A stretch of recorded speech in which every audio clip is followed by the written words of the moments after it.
नमस्कार प्यारे बच्चों, आज है दिनांक 19 नवंबर 2020 और हम करने जा रहे हैं अपनी कार्यपत्रिका नंबर 16 कक्षा 7वीं के विद्यार्थियों के लिए ये वर्कशीट है और प्रायोगिक ज्यामिति त्रिभुज की रचना के विषय में हम पढ़ेंगे। तो वर्कशीट में पहले आपको कुछ रिवीजन दिया गया है जिसमें कि आपको त्रिभुज के विषय में कुछ बातें बताई गई हैं।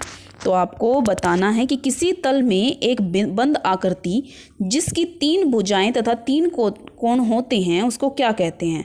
तो आपको ये जवाब मालूम है कि एक ऐसी बंद आकृति जिसकी 3 भुजाएं हों और 3 कोण हों।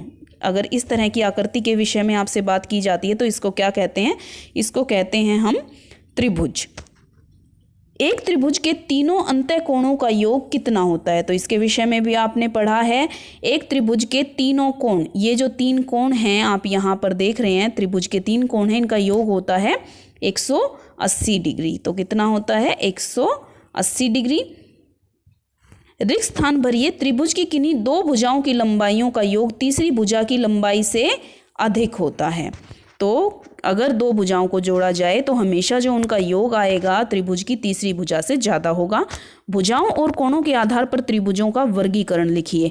तो बच्चों ये आपको पता है कि हम त्रिभुज को 2 तरह से विभाजित करते हैं, एक भुजाओं के आधार पर, दूसरा कोणों के आधार पर। तो यहाँ पर मैंने वो दोनों वर्गीकरण आपके लिए लिखे हैं, भुजाओं के आधार पर और कोण के आधार पर। तो सबसे पहले हम देखते हैं भुजाओं के आधार पर त्रिभुज के कितने प्रकार होते हैं। भुजाओं के आधार पर त्रिभुज 3 प्रकार के होते हैं जो नीचे दिए गए हैं। तो सबसे पहले है समबाहु त्रिभुज, यानी कि जिसकी सभी भुजाएं, समबाहु का मतलब जिसकी सभी भुजाएं बराबर हो, सम मतलब समान, बाहु मतलब भुजाएं, तो सभी भुजाएं जिसकी समान होगी उसको कहा जाएगा समबाहु त्रिभुज। दूसरा जो त्रिभुज है वो है समद्विबाहु त्रिभुज। अब समद्वि यानी कि समान कितनी भुजाएं, द्वि मतलब 2, तो 2 भुजाएं जिसकी समान होगी। आप यहाँ पर देख सकते हैं कि ये एक ऐसा त्रिभुज है जिसकी 2 भुजाएं समान आपको दिखाई दे रही हैं, तो ये समद्विबाहु त्रिभुज होगा। विषम बाहु त्रिभुज क्या होता है, विषम बाहु तीसरा जो हमारा है, विषम मतलब जिसकी भुजाएं समान ना हो, यानी कि समान ना होना, विषम मतलब बराबर ना होना। तो विषम बाहु यानी कि जिसकी भुजाएं बराबर ना हो वो विषम बाहु त्रिभुज कहलाएगा। और विषम बाहु त्रिभुज की तीसरा प्रकार है जो भुजाओं के आधार पर त्रिभुज के हम प्रकार करते हैं उसमें। अब हम देखते हैं कोणों के आधार पर त्रिभुज के कितने प्रकार होते हैं। कोणों के आधार पर त्रिभुज के 3 प्रकार हैं।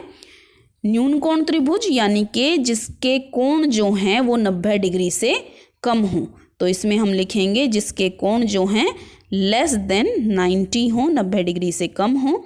समकोण त्रिभुज यानी कि 90 डिग्री का एक कोण जिसमें हो, ये आप देख सकते हैं यहाँ पर एक 90 डिग्री का कोण बन रहा है, तो ये त्रिभुज जो है जिसमें एक कोण 90 डिग्री का है ये समकोण त्रिभुज है। अधिक कोण त्रिभुज जिसमें कोई एक कोण जो है वो 90 डिग्री से ज़्यादा होता है तो वो कहलाता है अधिक कोण त्रिभुज। तो ये थे हमारे त्रिभुजों के प्रकार, ये आप अपनी वर्कशीट में लिख सकते हैं। अब देखते हैं आगे क्या दिया गया। आओ सीखें कि दिए गए मापों से त्रिभुज कैसे बनाया जाता है। हमें याद रखना चाहिए कि कोई 3 भाग ज्ञात होने पर एक त्रिभुज को विशिष्ट रूप से निर्धारित किया जा सकता है। तो माप के निम्नलिखित सेटों में से किसी एक को दिए जाने पर एक त्रिभुज की रचना की जा सकती है। जैसे यदि हमें तीनों भुजाएं दी हों तो हम त्रिभुज बना सकते हैं। कोई 2 कोण दे दें और उनके बीच की भुजा हमें दी गई हो ASA यानी कि कोण भुजा कोण यदि दिया गया है तो हम त्रिभुज का निर्माण कर सकते हैं। कोई 2 भुजाएं दी हों और उनके बीच का एक कोण दिया हो तो भी हम त्रिभुज का निर्माण कर सकते हैं, यानी कि भुजा कोण भुजा। समकोण त्रिभुज में कर्ण तथा एक भुजा, यानी कि समकोण त्रिभुज में यदि हमें कर्ण दिया गया हो और एक भुजा कोई भी दी गई हो तो हम त्रिभुज का निर्माण कर सकते हैं, क्योंकि तीसरा जो हिस्सा है वो 90 डिग्री का कोण हमें पता है कि कोण क्या होगा, 90 डिग्री का होगा। तो आइए इसको उदाहरणों की मदद से सीखते हैं। अब देखते हैं हमने किस तरह से त्रिभुज बनाना है।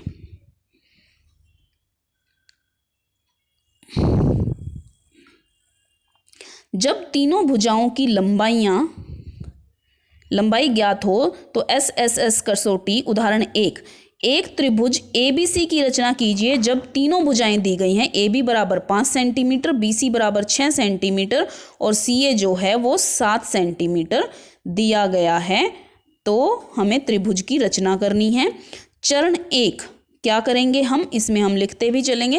पहले हम दी हुई माप की एक रफ आकृति खींचते हैं, इसमें हमें आगे बढ़ने में सहायता मिलेगी। तो हमारे पास 3 भुजाएं हैं, तो हम पहली भुजा खींच लेते हैं 6 सेंटीमीटर, हमने BC को खींच लिया। अब हम AB देखते हैं, AB की हम चाप लगाएंगे 5 सेंटीमीटर की और तीसरी भुजा जो है वो 7 सेंटीमीटर की चाप लगाकर हम मिला देंगे तो हमें कुछ इस तरह का त्रिभुज प्राप्त होना चाहिए। ये हमने रफ आकृति तैयार कर ली। अब 6 सेंटीमीटर लंबाई का एक रेखाखंड हम किसकी मदद से खींचेंगे, अपने मापक की मदद से, स्केल की मदद से खींचेंगे। चरण 3 में हम बिंदु B से बिंदु A 5 सेंटीमीटर की दूरी पर एक चाप लगाएंगे। वो किस तरह से लगाएंगे आप देखिए, ये हमने BC खींचा, यहाँ से आप बिंदु B पर रखकर अपने प्रकार को एक चाप पेंसिल को खोलते हुए लगाएंगे और वो चाप इस तरह से लगाएंगे 5 सेंटीमीटर की। और C से, ये अभी आपको लाइन नहीं खींचनी है, C से आप 7 सेंटीमीटर का खोलकर एक चाप लगाएंगे। तो ये जहाँ पर काट रही हैं, अब आपको उस बिंदु को नाम दे देना है A और फिर इसको मिला देना है C से। तो ये हमें जो त्रिभुज प्राप्त हो गया वो हमें प्राप्त हुआ त्रिभुज ABC, जिसकी भुजाएं हैं 5, 6 और 7।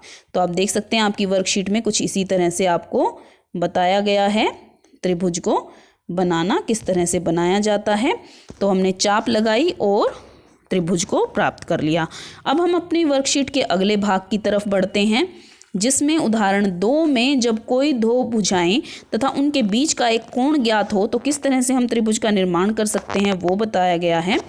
एक त्रिभुज PQR की रचना कीजिए जब दिया है कि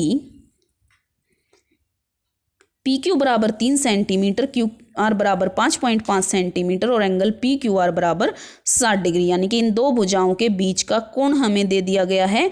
तो हम पहले एक भुजा खींच लेते हैं QR को हमने खींचा। अब हम इस पर पहले 60 डिग्री का कोण बनाएंगे। उसके लिए आपको 60 डिग्री का कोण बनाना सिखाया गया है। आप प्रकार को खोलेंगे, चाप लगाएंगे और उतना ही खोलकर दूसरी चाप आप अपनी लगा देंगे। तो आपको यहाँ से ये जो मिल जाएगा ये होगा आपका 60 डिग्री का कोण।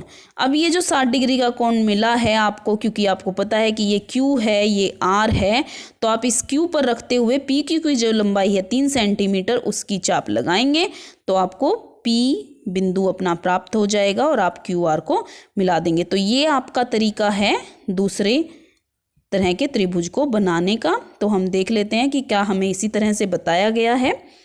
तो आप देखेंगे 5.5 सेंटीमीटर लंबाई का एक रेखाखंड QR खींचिए, Q पर किरण QX खींचिए जो QR के साथ 60 डिग्री का कोण बनाए। यही मैंने आपको बताया है।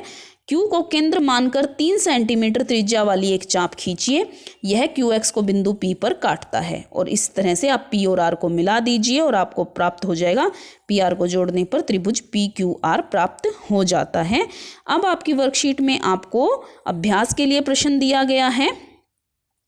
एक समबाहु त्रिभुज की रचना करें जिसकी भुजा 5.5 सेंटीमीटर दी गई है। अब हमें समबाहु त्रिभुज की रचना करनी है जिसकी भुजा कितनी है 5.5 सेंटीमीटर।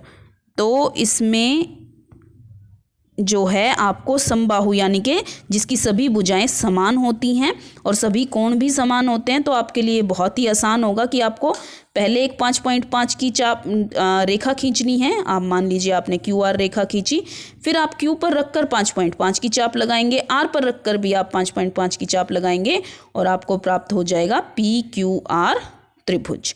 तो ये तो बहुत ही आसान है कि आपको तीनों भुजाएं प्राप्त हैं। यहाँ पर त्रिभुज ABC की रचना करें जबकि AB बराबर है 3 सेंटीमीटर, BC बराबर है 5 सेंटीमीटर और कोण जो है वो 60 डिग्री का है। तो ये जैसा कि हमने उदाहरण नंबर 2 में किया बिल्कुल वैसा ही करना है। ये ABC की रचना, इस त्रिभुज ABC को काटकर त्रिभुज PQR पर रखिए। आप क्या देखते हैं लिखिए। अब जो हमने त्रिभुज PQR बनाया था यहाँ पर, ये ABC त्रिभुज बिल्कुल उसी के जैसा बनेगा। ये आपको काटकर उसके ऊपर रखकर देखना है कि क्या आपको समान त्रिभुज प्राप्त हुए हैं।